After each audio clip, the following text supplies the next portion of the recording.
If you don't live as you think, you will end up thinking as you live. Are you living as you think? There was a boy, and there was a sentence. Boy, have ambition. The boy's heart, upon meeting the sentence, overflowed with energy.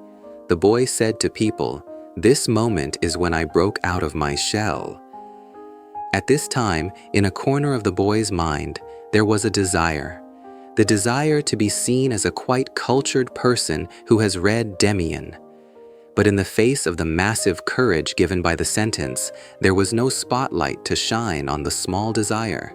The desire might have dreamed from this moment on, for itself to become the main character and stand on stage. The boy with ambition lived, among others. Ambition made the boy feel lonely among people. It wasn't that the boy couldn't get along with people. It was just that the boy himself thought he was lonely. Heh heh, he laughed and gave a smile. Inside it said, "I'm different from them. I'll hang out with you, but don't think I'm the same as you. I'm only here because I have to be, for now." The boy's now went through part-time jobs and reached a factory he was led to by the words, "There's no place more comfortable and better paying than here." At the factory entrance, the boy paused. The desire, which was hidden backstage, poked its head out and spoke to him. "Hey, you okay? You look unstable. Should I go up?" The boy replied, "It's okay. I still have ambition. When I achieve my dream, I'll put you on stage too." The desire asked, "I've always been curious, what's your dream?" The boy answered, "I'll do something big, but for now, I need money. I'll save some money first." On his way past the factory entrance, the boy felt a sense of alienation. The machine noise and the smell of metal made him frown, and the hazy smoke rising from the smoking areas installed here and there made him let out an annoyed sound. Ugh. The boy shook his head and said, "I have to be here. For now." The boy arrived at the changing room and thought as he changed into his anti-dust suit. He thought that wearing this would make it impossible to recognize who was who. That individuality disappears, and they become like workers in some computer game, just with different sizes and shapes. The boy trudged along and was informed of what he had to do. "When this comes out here, you just have to press it like this. That's it?" Yes. It was a very simple task. Why can't machines handle such trivial things while they process great tasks? Is it because it's such a trivial task that the machine's pride is hurt? It was as if the machine was paying a human to do it. In a place where giant machines are the main focus, humans were just a trivial part. Like the boy in the last part of the movie Snowpiercer who goes under the train. Among the non-stopping machine noise, the most welcome sound was, "Let's change shifts and go eat." After finishing his meal, the boy headed to the smoking area and could overhear people's conversations. "Hey, did you install Heroes Gate yesterday?" "Yeah, I'm going all in today." "Right on, man." "If it goes well, buy us a round of karaoke," the boy thought. Those people's goal is to work less and earn more. They're like machines that try to perform many tasks with little energy, just like a machine part. The boy made a resolution. "I'm different from you guys. I won't hang out with you. I have ambition, you know." The boy's resolution didn't last a month. It was around the time he became used to the machine noise. He started having conversations with people he came across.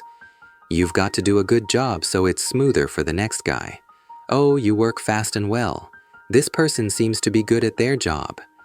These words, knowingly or unknowingly, made the boy feel excited and allowed him to blend in with the people. And naturally, when you blend in with people, conflict also arises. Someone says to the boy, "Hey, did you see what he said earlier? Wasn't it offensive?" The boy agrees.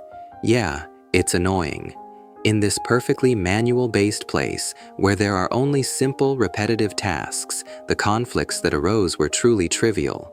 Maybe the people here are fighting for trivial things so as not to lose their humanity, because in a place where they're machine parts, trivial things like eye contact and tone of voice are the most human things. This was the boy's last different thought. The factory seeped into the boy. It patterned his thought process like a machine's algorithm. If you work more, you get more money. If you work less, you get less. The day he sat down a little more, the day he worked a little more comfortably, he received the same money as on a hard day. He felt a sense of gain. A machine that uses little energy to achieve high efficiency is a good machine. The boy was getting more and more like a machine. The boy, now used to factory life, thought the time had finally come to realize his ambition. The boy's ambition was to become rich. He resolved that once he became rich, he would do something big. At that, desire spoke to him. "Hey, so what exactly is that something big?" The boy replied, "I have a plan." "Hey, why are you talking like that?" In front of the smoking area where hazy smoke rose, a guy he got close to at the factory spoke to the boy. "Hey, did you install Heroes Gate yesterday?" "Yeah, going all in today." "Right on, man. If it goes well, buy us a round of karaoke." The boy did well. He earned 3 months' worth of salary in one day. The boy, who happily paid for the karaoke, felt as if he had achieved his ambition.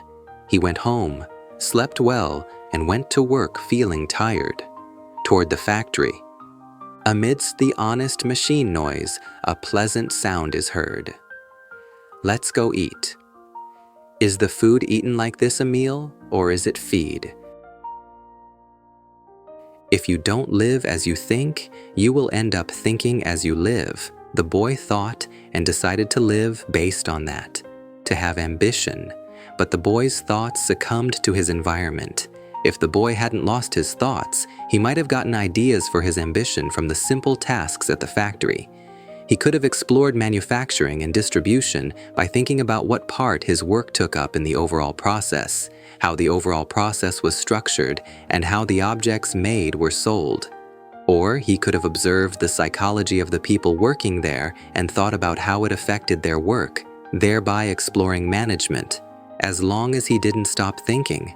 But the boy's thoughts stopped, and the boy, who had succumbed to his environment, ended up living as the environment led him, thinking as he lived. Why couldn't the boy's thoughts hold up for long in the face of his environment? I want to answer this way because they were mixed with desire. Just as impurities mixed in with steel weaken its strength, desire weakens the strength of thought.